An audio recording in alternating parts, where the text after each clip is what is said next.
Olá, meu amigo e minha amiga, isso aqui outra vez, graças a Deus, para mais um conteúdo, mais um início de semana. E eu vou ser muito rápido, porque eu quero que você assista a entrevista do Lula na íntegra, da imprensa, porque, em bem verdade, ele deu tapa na cara de todo mundo. Foi fantástico. E essa imprensa sólida, nojenta, inclusive a Folha de São Paulo, o Estado de São Paulo, fez um editorial ridículo sobre a questão da ida do Lula à Rússia, que foi sim quem ganhou a Segunda Guerra Mundial. Não foi os Estados Unidos, eu já fiz vídeo sobre isso. Já falou sobre Gaza, que eu também já falei. Falou sobre a questão da guerra da Ucrânia e Rússia. Enfim, é uma entrevista que ele responde a todos com uma elegância maravilhosa, mas dando tapa na cara de todo mundo. E isto nós temos que comemorar, e por isso você já deve, de agora, já meter o dedo no like, e depois deixar um comentário, assistir até o final a entrevista dele e compartilhar valendo, para que o Brasil inteiro fique sabendo que agora nós temos um presidente que não se curva a ninguém e que faz a coisa certa. É um estadista. Então, eu vou ficar por aqui, mas você fica com a entrevista.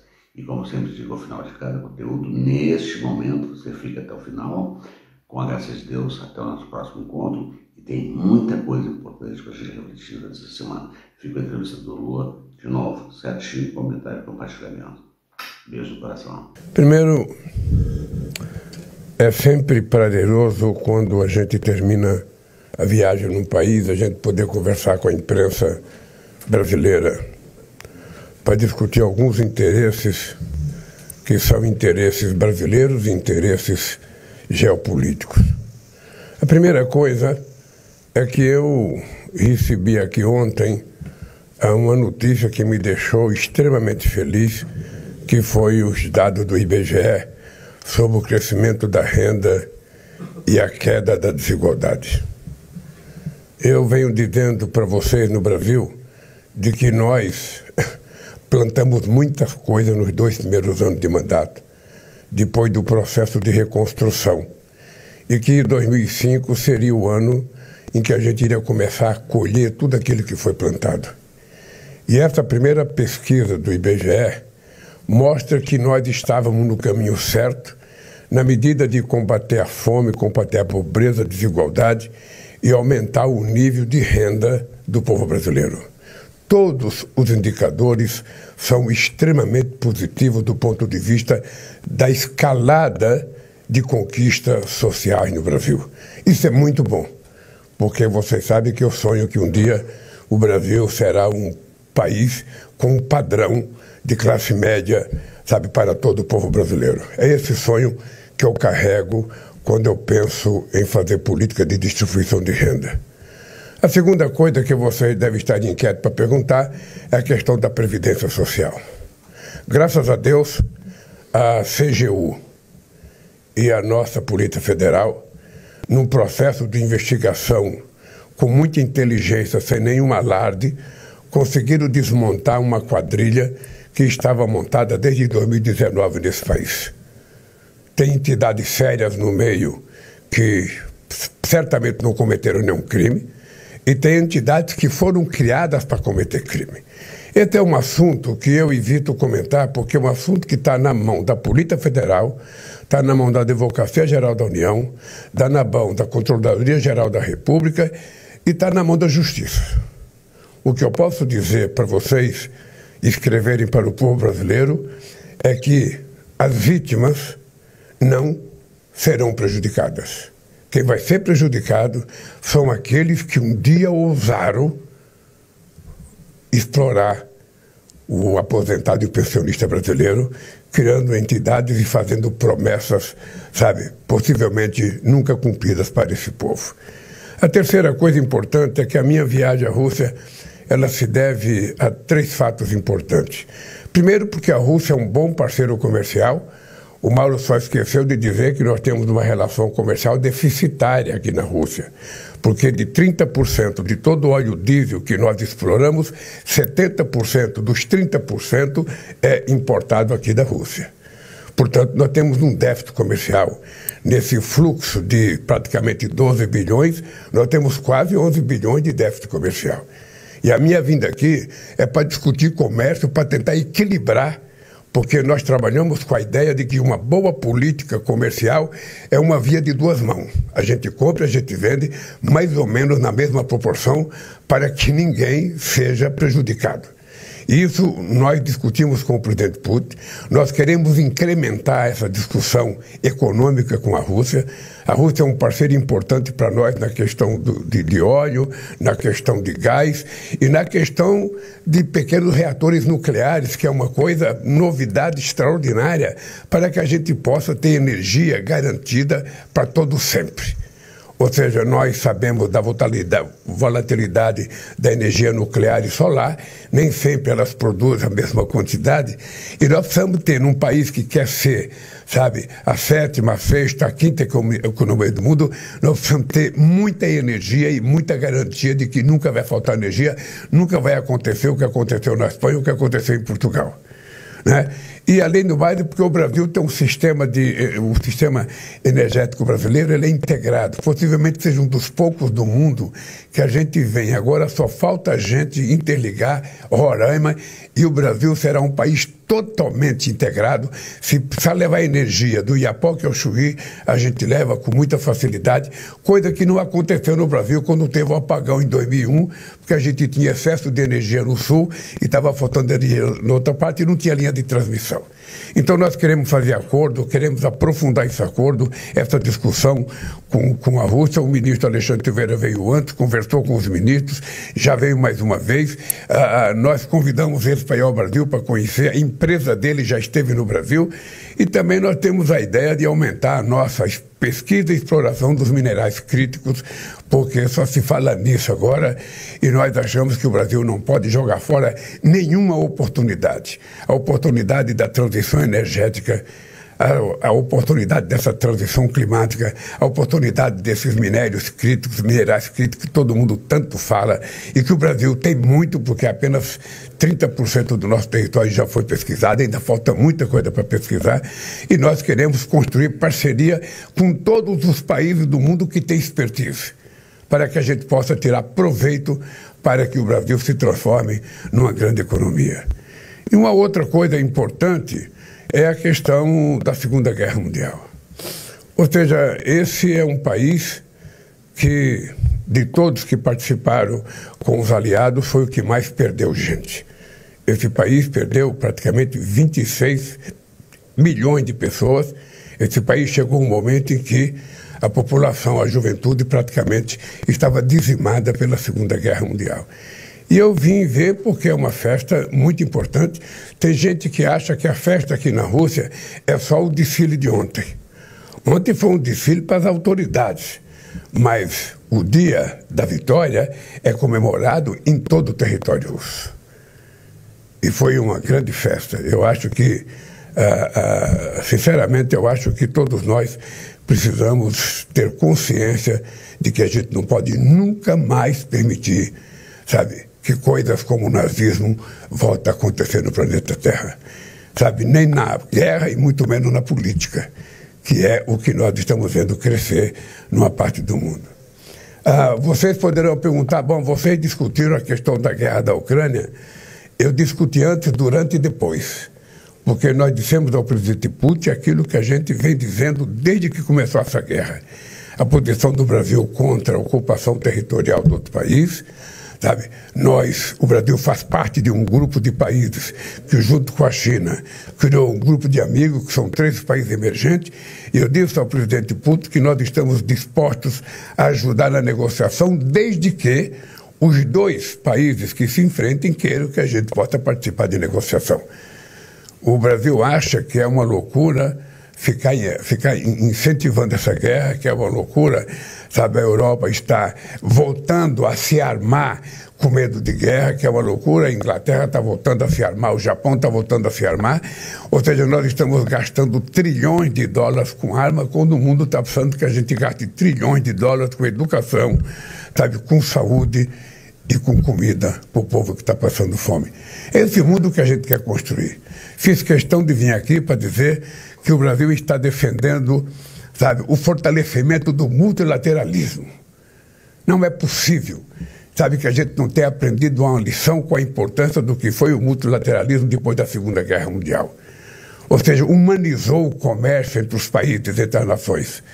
Querer voltar à teoria do protecionismo não interessa a ninguém, a não ser quem propôs a ideia. Porque o que nós queremos é um comércio mais flexível, mais justo, em que a gente possa, inclusive, fazer políticas de favorecimento dos países menores, dos países mais pobres. Discutir isso também com o presidente Putin, vou discutir amanhã com o presidente Xi Jinping, e isso vai fazer parte da discussão que nós queremos fazer no nosso querido BRICS, sabe, em julho no Brasil. Por isso eu volto feliz, sabe, com o que está acontecendo no Brasil, volto feliz com as conversas que nós estamos fazendo com os países, porque nós queremos fortalecer o processo democrático no mundo, o processo negocial no mundo. Eu tive a chance de participar praticamente numa última reunião importante do OMC em 2008, quando a gente estava a 1 milímetro de fechar a negociação comercial para o mundo, e o presidente Bush, porque tinha eleições, sabe, nos Estados Unidos, pediu para suspender as negociações. Nós paramos as negociações e nunca mais as negociações voltaram. Nunca mais os Estados Unidos lembrou de sentar no OMC para discutir. E a tentativa de fazer acordo unilateral, fazer acordo país por país, é jogar fora a essência do multilateralismo. E é por isso que nós não aceitamos isso, é por isso que nós somos contra o protecionismo e pelo fortalecimento do livre comércio. É isso. Não sei se vocês têm uma pergunta mais inteligente do que a minha. Lembrar que a minha mulher, ela veio antes de mim, ela foi fazer uma palestra sobre, sabe, a questão do combate à fome e à pobreza, da Aliança Global contra a Pobreza e a Fome na Universidade de São Petersburgo, e me trouxe a notícia, e aqui em Moscou também, e me trouxe a notícia que eu vou ser agraciado com o título de doutor honoris causa da Universidade de São Petersburgo. Uma universidade em que estudou Lenin e uma universidade em que estudou Putin. E eu vou ser doutor honoris causa. Feliz. É isso. Presidente Lula... Calma. Pô, eu achei que já estava um drone aqui caindo. Bom dia, presidente. Bom dia. Há poucos dias, cerca de 15 dias, o secretário de Defesa dos Estados Unidos apresentou ou reafirmou uma visão do presidente Trump de que os Estados Unidos precisam retomar o controle de seu quintal, disse ele, se referindo à América Latina, América Central e América do Sul. Quer saber qual é a sua avaliação dessa ideia que tem o governo Trump de que a América Latina é quintal dos Estados Unidos? Olha, eu não diria o governo Trump. Eu diria que há muito tempo, muita gente pensou que o Brasil era o quintal dos Estados Unidos. E o Brasil não é quintal, o Brasil é um país livre e soberano, com interesses soberanos do seu povo, e que a gente quer tratar com muito respeito os Estados Unidos, porque temos 200 anos de relações diplomáticas e queremos ser tratados com muito respeito.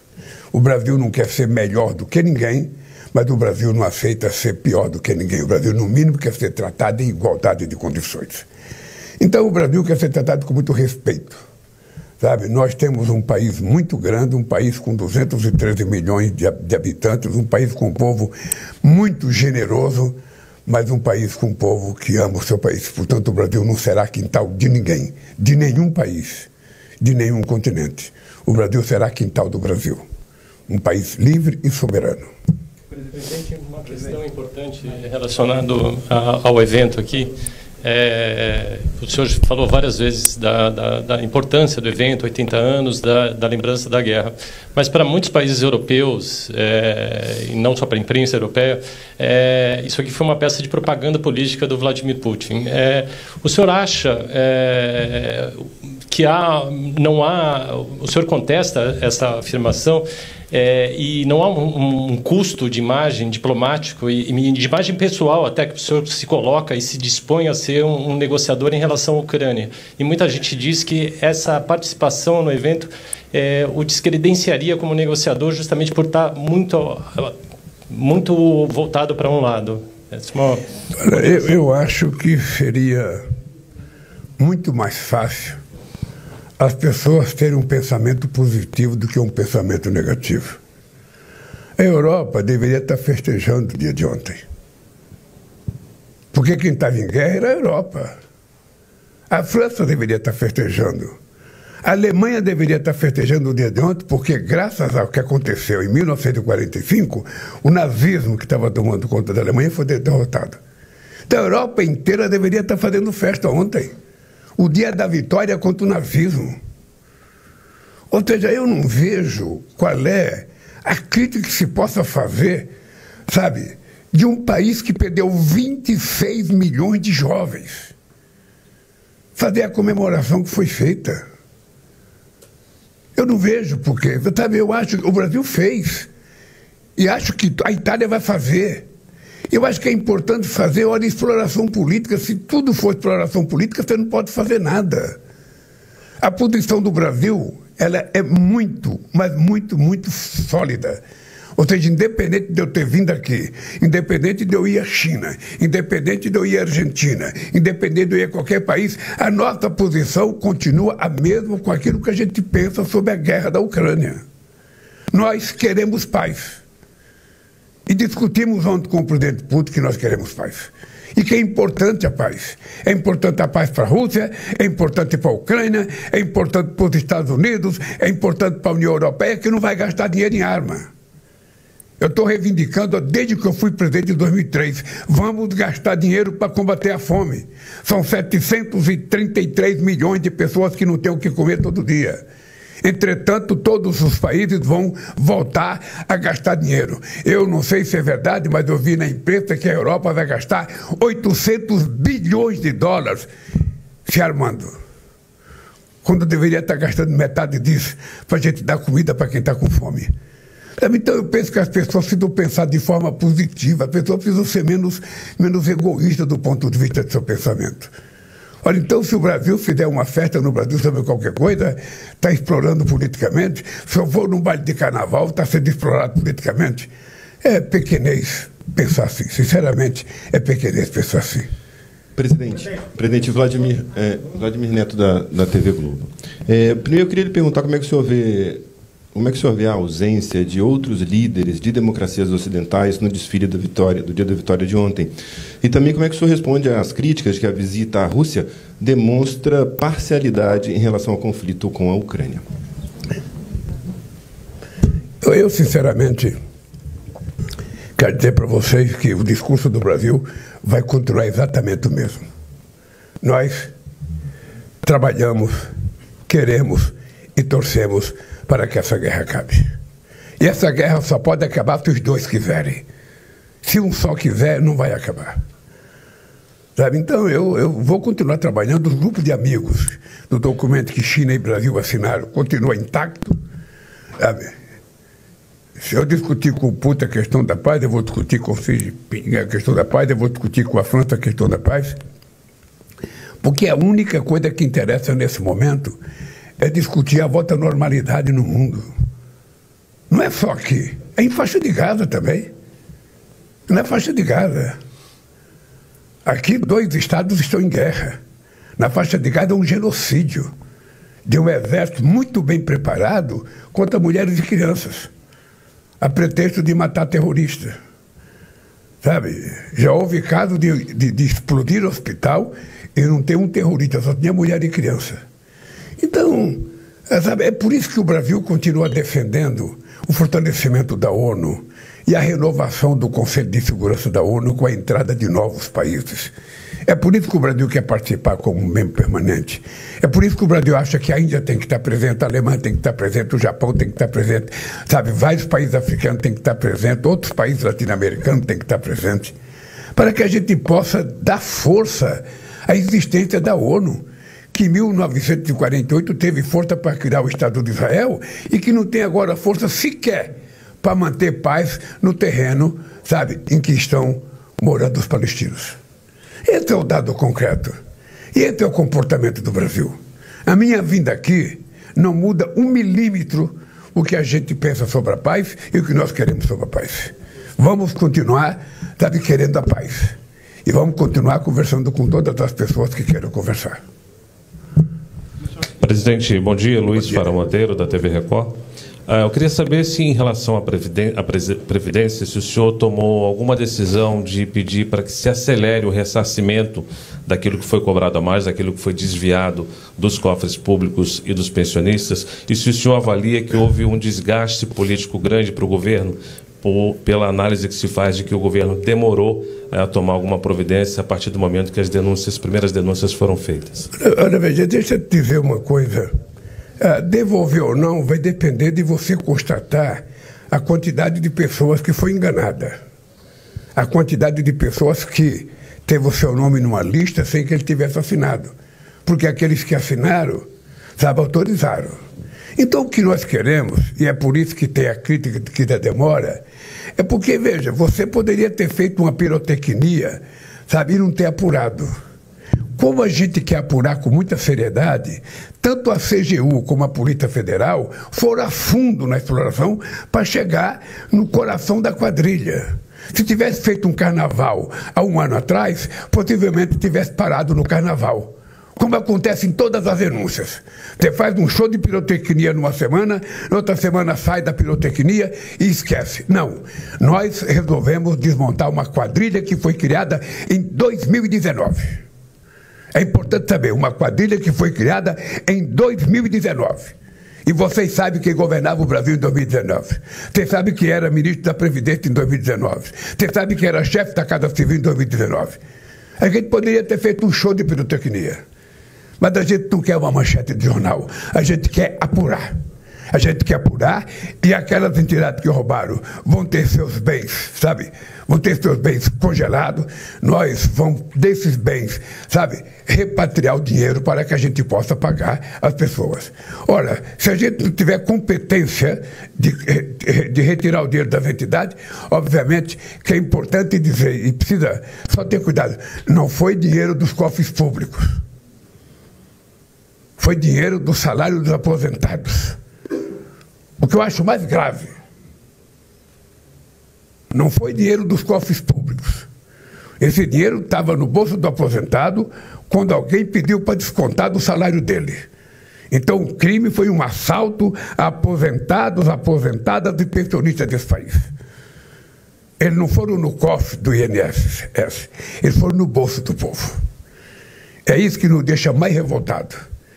E é por isso que nós vamos a fundo para saber quem é quem nesse jogo. E se tinha alguém do governo passado envolvido nisso. É isso que nós vamos fazer. Eu não tenho pressa. O que eu quero é que a gente consiga apurar para apresentar ao povo brasileiro a verdade e somente a verdade. Porque eu não estou atrás de um show de pirotecnia. Eu estou atrás de apurar a verdade, quem foi que assaltou o bolso dos aposentados e das pensionistas brasileiras. O que eu sei é que eles não terão prejuízo.